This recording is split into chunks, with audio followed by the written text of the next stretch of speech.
Hi இவருடைய super star ரஜினிகாந்துடைய கூலி படம் 3 நாள்ல பாத்தீங்கன்னா 320 கோடி வசூல் பண்ணதா இப்போ அதிரடியா இப்ப ரமேஷ் பாலா அறிவிச்சிருக்காங்க. அது மட்டும் இல்ல நிறைய ட்ராக்கர்ஸ் எல்லாம் அறிவிச்சிட்டு இருக்காங்க.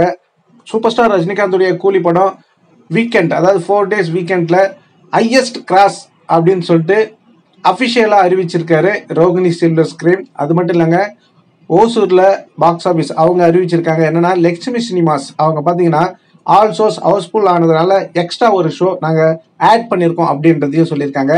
எல்லா காட்சிகளும் ஹவுஸ்ஃபுல் ஆகியும் திரும்பவும் பார்த்தீங்கன்னா ஷோஸ் ஆட் பண்றாங்க, அதுவும் ஹவுஸ்ஃபுல் ஆகுது அப்படின்ற வெறித்தனமான வேட்டையாடிட்டு இருக்காரு கூலி. வாங்க வீடியோக்குள்ள போலாம். வீடியோக்குள்ள போறது முடியும். யாராவது நம்ம சேனல்ல சப்ஸ்கிரைப் பண்ணலன்னா உடனடியா சப்ஸ்கிரைப் பண்ணீங்க. சூப்பர் ஸ்டார் ரஜினிகாந்துடைய கூலி படம் ஆகஸ்ட் 14ஆம் தேதி வெளியாகி பட்டையை கிளப்பிட்டு இருக்கு. 3 நாள்லயே பாத்தீங்கன்னாக்கா 320 கோடி வசூல் பண்ணதா ஆல்ரெடி பாத்தீங்கன்னா நான் சொல்லியிருந்தேன். நம்ம சூப்பர் ஸ்டார் ரஜினிகாந்துடைய கூலி படம் முதல் நாளே பாத்தீங்கன்னா 170 கோடி அப்படின்னு. ஆனா நம்ம ரமேஷ் பாலா அவர்கள் சொல்லியிருந்தாரு, அதை நம்ம கண்டுக்கல, சீரியஸா எடுத்துக்கல. ஆனா இப்போ சீரியஸா எடுக்க வேண்டிய விஷயம் ஆயிடுச்சு. ஏன்னா நம்ம இந்தியன் எக்ஸ்பிரஸ் அதை தான் வந்து மென்ஷன் பண்ணியிருந்தாங்க. முதல் நாள் வசூல் 170 கோடி. ஓசூர் பாக்ஸ் ஆபீஸ் தெரிவிக்க விட்டுருக்காங்க. 4வது நாளுங்க ஆல் ஷோஸ் ஹவுஸ்ஃபுல் ஆன பிறகும் ஒரு ஷோ எக்ஸ்ட்ரா ஆட் பண்ணிக்கிறதா இவங்க சொல்லியிருக்காங்க. அது மட்டும் இல்ல, அந்த ஹவுஸ்ஃபுல் காட்சிகளையும் அவங்க இணைச்சிருக்காங்க. முக்கியமா அவங்க இணைச்ச ஷோஸையும் அவங்க காட்டியிருக்காங்க. கொஞ்ச நேரத்திலே இந்நேரம் அதை ஹவுஸ்ஃபுல் ஆயிட்டு இருக்கோம். அதை இணைச்சிருங்க பாருங்க. இதாங்க தலைவருடைய ஸ்டைல். எப்போதுமே எல்லா ஷோஸும் ஹவுஸ்ஃபுல் ஆயிடுச்சு. 4வது நாளும் எக்ஸ்ட்ரா ஷோஸ் இப்ப இணைச்சிட்டு இருக்காங்க. மக்கள் இதை கொண்டாடி தீர்த்துட்டு வராங்க. யாரெல்லாம் நெகட்டிவ் ரிவ்யூஸ் பரப்புனீங்களோ கண்டினியூஸா பண்ணுங்க. ஏன்னா மக்கள் பாத்தீங்கன்னா அந்த கூந்தல்ல ஒரு முடிய கூட உங்களால புடுங்க முடியாது அப்படின்னு அவங்க வந்து அழகா வந்து நெத்தேடி பதிலா சொல்லிட்டாங்க. நீங்க எவ்வளவு நெகட்டிவ் ரிவ்யூஸ் பரப்புனாலும் நாங்க தலைவர் படத்தை கொண்டாடுவோம் அப்படின்னு தெரிவிக்க விட்டுட்டு இருக்காங்க. உண்மையாலுமே படம் ஃபர்ஸ்ட் கிளாஸா இருக்குங்க. பார்த்து நானே மிரண்டுட்டேங்க. அப்படி அற்புதமா தலைவருடைய டெலிவரி எல்லாமே அருமையா இருக்கு. தலைவருடைய ஆக்ஷனா இருக்கட்டும், ஹியூமரா இருக்கட்டும், எமோஷனல் இருக்கட்டும், பக்கா பேக்கா கொடுத்துருக்காருங்க நம்ம லோகேஷ் கனகராஜ். அவருக்கு ஒரு ஆட்ஸ்அப் சொல்லி ஆகணும். வைத்தறிச்சல் வேதாச்சலம் குரூப் தான் இந்த நெகட்டிவ் ரிவ்யூஸ் எல்லாம் பரப்பிக்கிட்டு இருக்காங்க. அவங்க வைத்தறிச்சல்ல பொங்கிட்டு இருக்கட்டும். நீங்க போய் எந்த ரிவ்யூஸும் பார்க்காதீங்க. நேரா நீங்க போய் படத்தை பாருங்க. நீங்க ரிவ்யூஸ் பார்க்கணுமா, அதை நான் இணைக்கிறேன், நீங்க டிஸ்கிரிப்ஷன் இணைக்கிறேன் பாருங்க. தேட்டரியில போய் பார்த்துட்டு அவங்க என்ன சொல்றாங்க, நீங்க வெளியில சொல்றாங்களா அதெல்லாம் கேட்காதீங்க. அவங்களாம் படமே பார்க்காத ரிவ்யூ சொல்லிக்கிட்டு இருக்காங்க. என்ன சொல்றாங்கன்னு அவங்களுக்கே புரியல, என்னென்னமோ சொல்லிட்டு இருக்காங்க. படத்துல போய் யாராவது வந்து லாஜிக் பார்ப்பாங்களா, அது என்னன்னு தெரியல. அப்படின்னு பார்த்தா எந்த படங்க லாஜிக்கா இருக்கு சொல்லு? எந்த படமும் கிடையாது.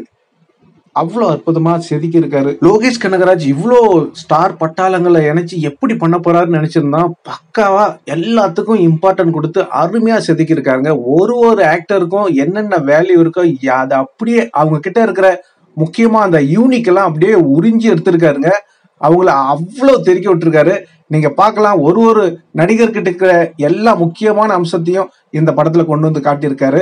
எல்லாருக்கும் இம்பார்ட்டன்ட் ரோல் தான். எல்லாம் செம்மையா பண்ணியிருக்காங்க. தலைவர் எக்ஸ்ட்ரா நிறைய பண்ணியிருக்காரு. இது முழுக்க சூப்பர் ஸ்டார் ரஜினிகாந்துடைய படம். யாரும் போயிட்டு அங்க நெகட்டிவ் ரிவ்யூ சொல்றதுக்கு சான்ஸே இருக்காது. நான் அடிச்சு சொல்றேன், நீங்க எந்த ஒரு ரிவ்யூவும் பார்க்காதீங்க. நேரா போய் படத்தை பாருங்க. நீங்க கொடுத்த காசுக்கு ஒர்த் இல்லை அப்படின்னாக்கா கமாண்ட்ல வந்து நீங்க சொல்லுங்க, ஓகேங்களா?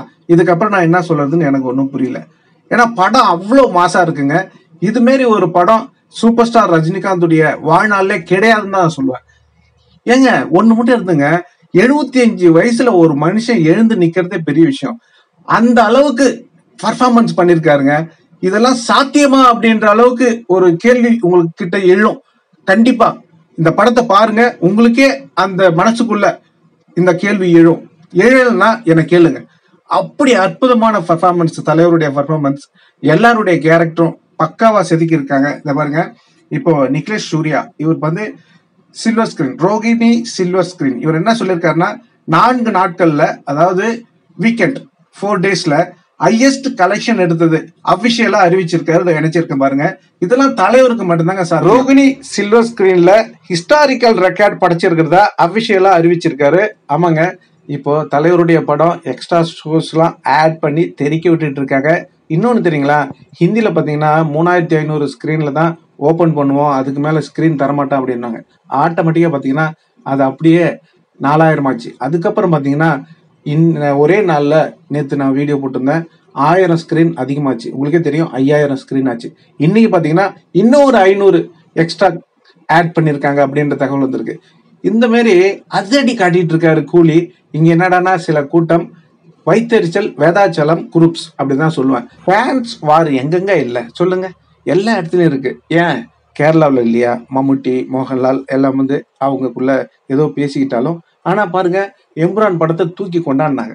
அது ஏன்னா பேன் இந்தியா மூவி, எப்படியாவது ஒரு 1000 கோடி அடிக்கணும் அப்படின்னு. ஆனா இங்கே பாத்தீங்கன்னா நம்ம கர்நாடகாவில் அங்கேயும் பாத்தீங்கன்னா ஃபேன்ஸ் வார் இருக்கு. தெலுங்குல பாத்தீங்கன்னா ஃபேன்ஸ் வார் இருக்கு. உங்களுக்கே தெரியும் மகேஷ் பாபு, ஜூனியர் என்டிஆர், பிரபாஸ், அல்லு அர்ஜுனா, இந்த மாதிரி நிறைய ஃபேன்ஸ் வார் இருந்தாலும் அவங்க புஷ்பா 2 வரக்குள்ள தூக்கி வச்சு கொண்டாடினாங்க. ஏன்னா இன்னும் ஒரு படம் 1000 கோடி அடிக்க போகுது கேகேஆருக்கு அப்புறம் அப்படின்னு அவங்க அந்த படத்தை தூக்கி கொண்டாடினாங்க. நீங்க தூக்கி கொண்டாடலாம் தேவையில்ல, நீங்க மூடிக்கிட்டு இருந்தாலே போதும், அந்த படம் 1000 கோடி கன்ஃபார்ம். ஓகேங்களா? உங்களுக்கு அந்த ஒரு எண்ணம் இல்லைன்னா உண்மையிலுமே இந்த தமிழ் சினிமா உருப்படுமா என்னன்னு தெரியல. ஓகே, நீங்க என்னதான் கூவிட்டே இருக்கீங்க, பார்ப்போம். தலைவரின் சொந்தங்கள் மட்டும் இல்ல, மக்கள் என்ன பண்றாங்க அப்படின்னு வெயிட் அண்ட் சி.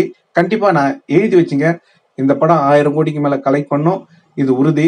இன்னைக்கு 3 நாள்ல 320 கோடி வசூல் பண்ணிருக்கு. இதை பத்தி நீங்க என்ன நினைக்கிறீங்க? உங்களுடைய கருத்துக்களை கமெண்ட்ல சொல்லுங்க. இந்த படம் மொத்தம் எவ்வளவு வசூல் பண்ணும்? நீங்க படத்தை பாத்தீங்களா?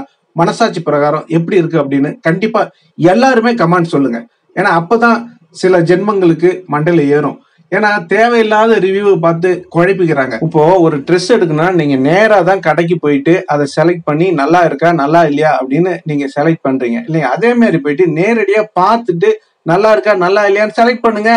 எவனோ சொல்றான்னு சொல்லிட்டு எவனுடைய ஐடியாவை, அவன் ஐடியா வேற மாதிரியா இருக்கும், உங்களுக்கு வேற மாதிரி பிடிச்சிருக்கும், சிலவங்களுக்கு இது இந்த மாதிரி நல்லா இருக்கும். அந்த மாதிரி நிறைய வெரைட்டிஸ் இருக்கு. அதனால நீங்க நேரடியா பாருங்க, உங்களுடைய ஒப்பீனியனை கமெண்ட்ல வந்து சொல்லுங்க. இந்த தகவல் உங்களுக்கு பிடிச்சிருந்தா லைக் பண்ணுங்க, ஷேர் பண்ணுங்க, கமெண்ட் பண்ணுங்க, முக்கியமா சப்ஸ்கிரைப் பண்ணுங்க. நன்றி, வணக்கம், ஜெய் ஹிந்த்.